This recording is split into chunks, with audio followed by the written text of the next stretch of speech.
Hi friends, Bhushan GS classes में आपका स्वागत है। आज का हमारा टॉपिक है आंग्ल मैसूर युद्ध। इसके पहले हम देखे थे मैसूर का जो उद्भव होता है, जो उसका विस्तार, शक्ति उसकी कैसी बढ़ती है, उसे हमने पिछले वीडियो में डिस्कस कर लिया था। आज हम देखेंगे आंग्ल और मैसूर युद्ध, जो 4 युद्ध हुए थे अंग्रेज और मैसूर के बीच में, वह क्या क्या इसके कारण थे और इसके क्रम क्या थे, और यह मैसूर को उसमें कौन शासक था और अंग्रेज का कौन गवर्नर था, इसको भी हम डिस्कस करेंगे। तो आइए हम देखते हैं इस चैट के थ्रू।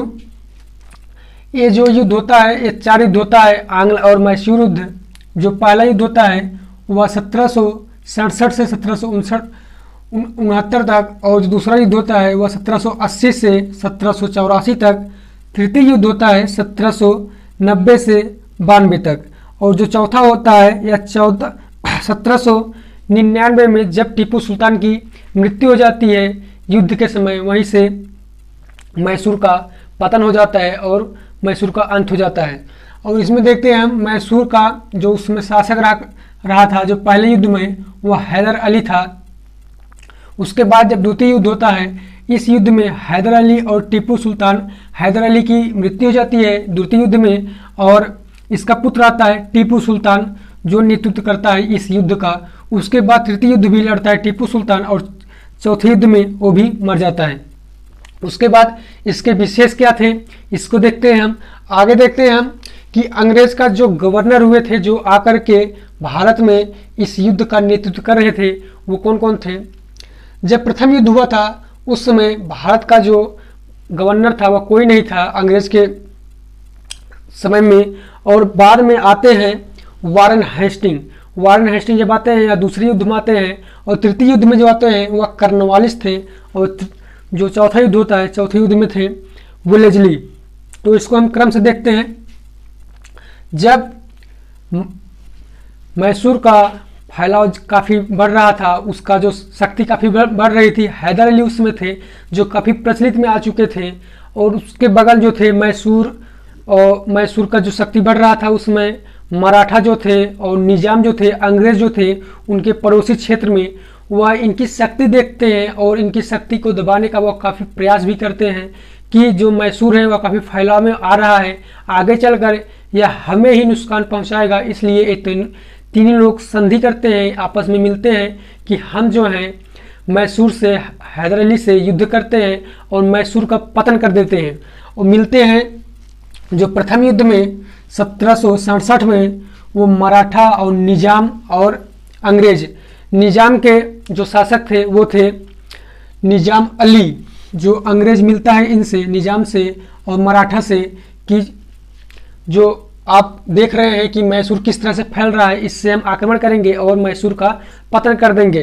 पहले से ही मराठा और मैसूर का युद्ध चल रहा होता है, और इसी बीच अंग्रेज भी चाहते हैं कि जो मैसूर है वह अंत हो जाए, क्योंकि दक्षिण भारत में जो है वह फैल रहा था, और दक्षिण भारत में अंग्रेजों का भी कब्जा था पूरे मद्रास में। वो चाहते थे कि हमारा जो कब्जा हो वो पूरा मैसूर साइड तक, पूरी दक्षिणी इलाका हमारा हो जाए। इसलिए वह इनसे संधि करते हैं और युद्ध पर उतारू हो जाते हैं। उसके बाद जो पहले युद्ध लड़ते हैं वो 1767 में। इस युद्ध में वह स्टार्टिंग में जो थे मराठा निजाम अंग्रेज का साथ देते हैं, लेकिन जब हैदर अली ये सब देखता है तो वह एक कूटनीति अपनाता है। हैदर अली भी काफ़ी चतुर व्यक्ति था, इसने क्या किया कि मराठा और निजाम को अपने साइड कर लिया, क्योंकि वह जब देखने लगा कि जब हम इनसे युद्ध करते हैं, 3 साम्राज्य एक तरफ, मैं एक तरफ, आगे चलकर क्या होगा कि हमारा ही पतन हो जाएगा और हमारे साम्राज्य का अंत हो जाएगा। इससे पहले हम क्या करें कि इनको थोड़ा थोड़ा साम्राज्य दे देते हैं अपने साम्राज्य में से, और इनको अपना तरफ मिला लेते हैं। और हैदर अली ने वही किया। उसने इन दोनों को, मराठा और निजाम का, कुछ रुपए देकर और कुछ साम्राज्य का हिस्सा देने की लालच दे देता है, और वो लोग मान जाते हैं और साइड में आ जाते हैं हैदर अली के, और अंग्रेज उस वक्त अकेले पड़ जाते हैं। और 1.5 वर्ष तक जब युद्ध चलता रहता है, उसके बाद जब ये लोग साइड में आते हैं हैदर अली के, तो ये लोग कर्नाटक में अंग्रेजों को हरा देते हैं। हराने के बाद वो लोग पहुंचते हैं मद्रास में। मद्रास में जो अंग्रेजों का किला था उसे वह घेर लेते हैं, और उसे घेरने के बाद क्या करते हैं कि जो अंग्रेज थे वह भी समझ जाता है कि अब हमारा पतन हो जाएगा, मद्रास से हमारा अंत हो जाएगा। इसके पहले वो लोग जो थे प्लासी का युद्ध और बक्सर के युद्ध में विजय प्राप्ति कर लिए थे, इनका मनोबल बढ़ चुका था। इसलिए जो ये लोग सोचने लगे कि हमारा पतन हो जाए, इससे अच्छा होगा कि हम इनसे संधि कर लें। और अंग्रेज जो थे वो हैदर अली से संधि कर लेते हैं। इस संधि में होता है कि हम आप पर अटैक नहीं करेंगे, ना तो आप करेंगे हम पे, और आपका साम्राज्य आप तक रहेगा और हमारा हमारे तक, और हम आपके साम्राज्य में कोई युद्ध नहीं करेंगे और आप भी नहीं करेंगे।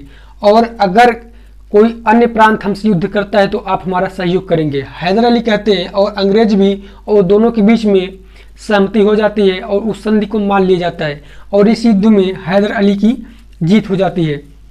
उसके बाद जब 1771 में मराठों द्वारा हैदर अली पर आक्रमण किया गया था, उस वक्त हैदर अली अंग्रेज के एक फरमान भेजते हैं कि आप हमारा सहयोग करिए उस संधि के तहत, लेकिन अंग्रेज उनकी मदद नहीं करते हैं क्योंकि अंग्रेज चाहते थे कि वो जो है पूरा मैसूर साम्राज्य, पूरा दक्षिणी भारत का इलाका छोड़ दें। इसलिए वह जो प्रथम युद्ध हुआ था वो चाहते थे कि किस तरह से बंद हो जाए, इसलिए वो लोग संधि कर लेते हैं। लेकिन बाद में वो जो 1771 में हैदर अली का साथ नहीं देते हैं, इस तरह से हैदर अली समझ जाता है कि हमारे साथ विश्वासघात हुआ है। और हैदर अली भी क्या करता है कि सन 1780 में यह फिर से मिलाता है मराठा और निजाम को अपने साथ मिला लेता है और युद्ध करता है अंग्रेज से, जो द्वितीय युद्ध माना जाता है। द्वितीय युद्ध 1780 में हैदर अली फिर से लड़ता है अंग्रेजों से, और इस बार जब अंग्रेज देखता है कि निजाम और जो मराठा है वह साइड है हैदर अली के, यह उन लोगों को लालच देता है कि जो ये तुम्हारा हैदर अली है यह पुराना दुश्मन है मराठा का, और हमारे पास आइए, हम आपको उससे ज़्यादा साम्राज्य देंगे, और कई तरह के उनको लालच देता है। और जो निजाम और मराठा थे वह मान जाते हैं। वो लोग मानने की बात करते क्या है कि वह उल्टा हैदर अली से युद्ध करते हैं, और हैदर अली था इसकी मृत्यु हो जाती है जो 7 दिसंबर 1782 में। ये युद्ध चलता रहता है और इसी युद्ध के बीच में इसकी मृत्यु हो जाती है हैदर अली की। और इसमें जो थे गवर्नर वो थे वारेन हेस्टिंग। इसमें वारेन हेस्टिंग आ चुके हैं, और जो प्रथम युद्ध हुआ था इसमें वारेन हेस्टिंग नहीं थे। इसमें जो था अंग्रेजों की तरफ से कोई नहीं था। एक तरह से ये लोग अपने ही शासन में चल रहे थे, अपने तरह से युद्ध कर रहे थे। जिस तरह से मान लीजिए क्लाइव था वो भी नेतृत्व कर रहा था, लेकिन वह गवर्नर नहीं बना था। लेकिन जो पहला गवर्नर बनता है वह वारेन हेस्टिंग जब ब्रिटेन से आता है और यहाँ पर का जो साम्राज्य संभालता है। इसके पहले जब अमेरिका में युद्ध चल रहा होता है ब्रिटेन और अमेरिका के बीच में, वहाँ पर जो है ब्रिटेन हार जाता है, और ब्रिटेन वहाँ के हारने के बाद वह चाहता है कि भारत पे हमारा सबसे बड़ा कब्जा हो, क्योंकि हमारा जो है वहाँ से साम्राज्य हट चुका है। इसलिए वो लोग भारत को बहुत ज़्यादा अपने अंडर में करना चाहते हैं, और प्लासी के युद्ध में, बक्सर के युद्ध में काफ़ी ज़्यादा तक अपने अंदर में कर लेते हैं। लेकिन जब ये युद्ध करते हैं मैसूर से, वह और ज़्यादा शक्तिशाली हो जाते हैं, और इसमें आ जाते हैं वारेन हेस्टिंग जो द्वितीय युद्ध में। और प्रथम युद्ध में जो थे वह कोई नहीं था, एक तरह से क्लाइव को मान सकते हैं। उसके बाद इस युद्ध में जो युद्ध करते हैं पोर्टो नोवो के स्थान पर एक जगह है जो मैसूर में, कर्नाटक साइड में, वहाँ पर हैदर अली की मृत्यु हो जाती है 7 दिसंबर 1782 को। उसकी जब मृत्यु होती है, उसके मृत्यु के बाद उसका पुत्र आता है टीपू सुल्तान। टीपू सुल्तान करता क्या है कि इस युद्ध का नेतृत्व करने लगता है, संभाल लेता है, लेकिन वह ज़्यादा देर तक नहीं टिक पाता है क्योंकि पिता की मृत्यु के बाद वह अधूरा हो जाता है और साम्राज्य को वह अच्छी तरह से नहीं संभाल पाता है। और बाद में क्या करते हैं, ये दोनों लोग आपस में जो है एक बराबरी का युद्ध माना जाता है, और इन लोग भी फिर से संधि कर लेते हैं, और इस संधि कर लेते हैं। और इस संधि में ये लोग फिर से कहते हैं कि हम लोग आपस में जो लड़ रहे हैं नहीं लड़ेंगे, और आप हमारे साम्राज्य पर युद्ध नहीं करेंगे, और हम आपके साम्राज्य पर युद्ध नहीं करेंगे। और इस तरह से इन दोनों के बीच में भी जो है हो जाता है, संधि हो जाती है कि हम आप पर अटैक नहीं करेंगे, आप हम पर अटैक नहीं करेंगे, और आप किसी दूसरे देश से सहयोग नहीं करेंगे हमसे लड़ने के लिए, और ना तो हम ना ही हम करेंगे दूसरे देशों का सहयोग। इस तरह से चलता रहता है समय। और कुछ समय बाद जब 1782 में आप देखे होंगे, 1782 में टीपू सुल्तान ने श्रीरंगपट्टनम बनी, वहाँ पर जो इसकी राजधानी थी, वहाँ पर वो एक स्वतंत्रता का वृक्ष लगाता है जो फ्रांस के साथ। और जब यह देखता है अंग्रेज वारन हेस्टिंग देखता है कि यह फ्रांस के साथ मिलकर रणनीति बना रहा होता है, इस तरह से वह करता क्या है कि वो इन लोग से, निजाम और मराठा से कहता है कि जो हमारे साथ संधि हुई थी वह संधि का उल्लंघन कर रहा है टीपू। और वो करता क्या है कि हम जो है इनसे युद्ध करेंगे। वो जानता था कि वारन हेस्टिंग जो टीपू है वह उसके पिता की मृत्यु के बाद वह ज़्यादा देर तक नहीं हमारा सामना कर पाएगा, और इसलिए ये लोग युद्ध करना चाहते हैं टीपू से। और जो 1787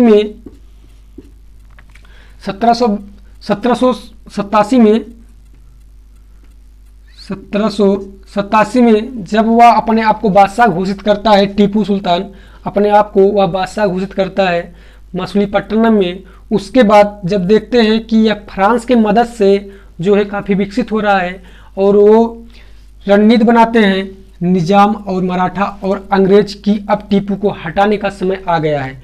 और वो लोग तृतीय युद्ध करते हैं जो 1790 में यह युद्ध होता है। और इस युद्ध में वो लोग कहते हैं कि जो टीपू है वह फ्रांस और कुस्तुनिया का जो है वह समर्थन कर रहा है, उनसे जो है वह सहायता ले रहा है, और वो लोग युद्ध कर देते हैं। और इस युद्ध में जो है टीपू की हार हो जाती है। टीपू की हार होने का कारण क्या था कि निजाम, मराठा और अंग्रेज, तीन साम्राज्य एक साइड और टीपू सुल्तान एक साइड। माना जाता है कि इसमें टीपू की ही गलती थी, क्योंकि टीपू को यह संधि में बताया गया था कि आप जो है किसी अन्य राज्य से, अन्य देश से आप सहयोग नहीं करेंगे, ना उनका करेंगे ना उनसे लेंगे।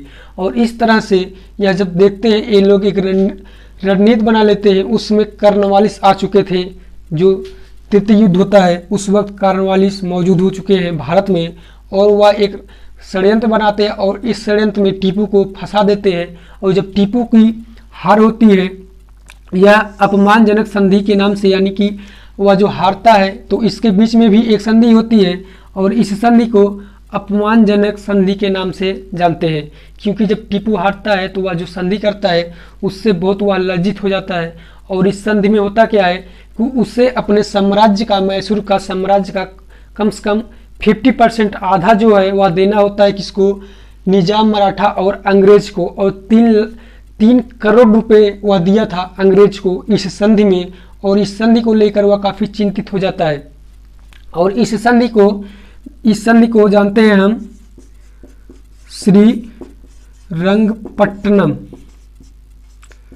श्रीरंगपट्टनम की संधि के नाम से जानते हैं। इस संधि को श्रीरंगपट्टनम के नाम से यह जो संधि होती है, इस संधि में जो था जब टीपू हारता है और हारने के बाद वह काफ़ी चिंतित हो जाता है, फिर कार्नवालिस जो था वह एक इन पर जो है वर्ड कहता है, इन पर एक विचार बोलता है कि मित्रों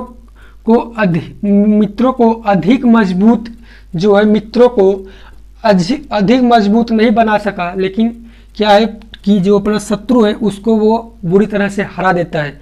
इस तरह से उसका कहना ये था कि जो मित्र हमारे हैं वो काफ़ी मजबूत भी ना हो सके और जो हमारा शत्रु है वह मर भी गया। उसका कहना यह था कि जो मित्र हैं निजाम और मराठा वह काफ़ी मजबूत नहीं हो सके, और जो शत्रु है टीपू वह हार भी गया, और कर्नवालिस जो है वह इनसे काफ़ी खुश होता है। उसके बाद जब चतुर्थ युद्ध होता है 1799 में, इस युद्ध का नेतृत्व कर रहा होता है टीपू सुल्तान। टीपू सुल्तान करता क्या है, उसे जो है यह हार जो होती है बर्दाश्त नहीं होती है, वह अपने मन में बैठा लेता है कि ये लोग जो हमारे साथ बहुत गलत किए हैं हम इसका बदला लेंगे। उस वक्त पहुंचते हैं वेलेजली भारत आ चुके हैं इस वक्त 1799 में, और वह जब भारत आता है वह देखता है, यह सब बात जानता है, वह फिर से चाहता है कि टीपू हमसे युद्ध करे और इस युद्ध में हम टीपू को हरा देंगे, क्योंकि वेलेस्ली तक जो है भारत में उन लोगों का काफ़ी अधिकार हो चुका था, क्योंकि बंगाल में भी और जो दक्षिणी साइड मद्रास में भी काफ़ी फैल चुके थे, उनकी शक्ति काफ़ी बढ़ चुकी थी, इसलिए उनका मनोबल काफ़ी बढ़ चुका था। वो चाहते थे कि टीपू हमसे युद्ध करे, और इस युद्ध में यह एक जो वेलेस्ली था वो कहता है सहायक संधि एक तरह से उपहार देता है टीपू को कि आप हमसे सहायक संधि जो कर लीजिए, इस सहायक संधि में हम आपकी सहायता करेंगे और अधिकांश भाग जो है वह हमारे अंडर में रहेगा। इस तरह की कुछ वह संधि करता है, लेकिन टीपू जो है वह नहीं मानता है और यही एक कारण बन जाता है। जब वेलेस्ली इनसे कहता है कि सहायक संधि जो है वह मान लीजिए, और जब टीपू नहीं मानता है तो वह एक कारण बनता है जो चतुर्थ युद्ध का 1799 में। और इस युद्ध में टीपू जो है वह लड़ता है काफ़ी समय तक, लेकिन अंत में उसकी भी मृत्यु हो जाती है युद्ध भूमि में। उसकी मृत्यु के बाद जो है मैसूर साम्राज्य था उसका पतन हो जाता है, वड़ियार वंश जो था उसका पतन होता है और पूरा मैसूर चला जाता है अंग्रेज के हाथ में, और कुछ हिस्सा मराठा लेते हैं, कुछ हिस्सा निजाम ले लेते हैं। उसके बाद हम टीपू के बारे में थोड़ा और कुछ जानते हैं। टीपू जो था उसे जो मैसूर का शेर ए मैसूर कहा जाता है। एग्जाम में पूछा गया है कि शेर ए मैसूर किस शासक को कहा जाता है, तो उसे टीपू सुल्तान को शेर ए मैसूर कहा जाता है। उसके बाद जो टीपू सुल्तान का फ्लैग था, झंडा था, उसके झंडे में जो निशान था वो सिंह का निशान था, एक शेर का। इसको भी आप याद रखेंगे कि टीपू सुल्तान जो उसमें झंडे का यूज कर रहा था। कई हर एक साम्राज्य का अलग अलग उसमें झंडा हुआ करता था कि हमारी जो पहचान होगी वह किससे होगी, झंडे से होगी। इसलिए वो लोग अपने अपने प्रांत का एक एक झंडा बनाए थे, और जो टीपू सुल्तान का झंडा था उसमें एक शेर का चित्र था। इसको भी याद रखेंगे। तो आइए आज हम इसको इक्वल कर लेते हैं एक बार। जो युद्ध होता है, जो प्रथम युद्ध होता है वह 1767 से 1769 तक। उसके बाद जो द्वितीय युद्ध होता है 80 से 84 तक। तृतीय युद्ध होता है 90 से 92 तक। और इनके बीच में जब युद्ध होता है द्वितीय युद्ध में, इसमें मृत्यु हो जाती है जो 1782 में हैदर अली की मृत्यु के बाद उसका पुत्र आता है, उसके पुत्र का भी मृत्यु हो जाती है 1799 में।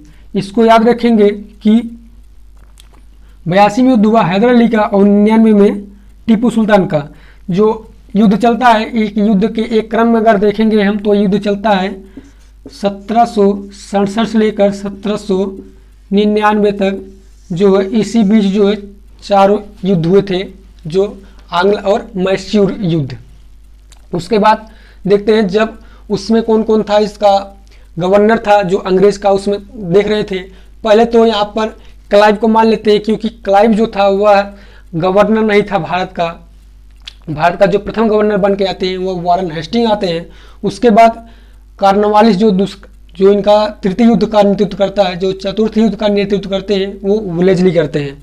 तो आशा करते हैं आपको इनसे रिलेटेड सभी क्वेश्चन क्लियर हो गए होंगे। तो आपको यह वीडियो कैसा लगा आप हमें कमेंट बॉक्स में ज़रूर बताइएगा। उसके साथ साथ आपको जीएस याद करने का एक ट्रिक, आप अगर वीडियो को 2 से 3 बार देखेंगे और उससे ऑब्जेक्टिव बनने वाले क्वेश्चन को रिप्लेस करेंगे, या फिर किसी बुक के माध्यम से उससे आप क्वेश्चन देखेंगे और यहाँ पर पढ़ा हुआ अगर सोचेंगे, तो आपका जो है जीएस काफ़ी अच्छा होगा। और हमारी वीडियो को ज़्यादा से ज़्यादा शेयर करिए, लाइक करिए, और कमेंट बॉक्स में ज़रूर बताइएगा कि हमारा वीडियो आपको कैसा लगता है, क्योंकि आपके कमेंट से ही हमें ऊर्जा मिलती है पढ़ाने की। धन्यवाद।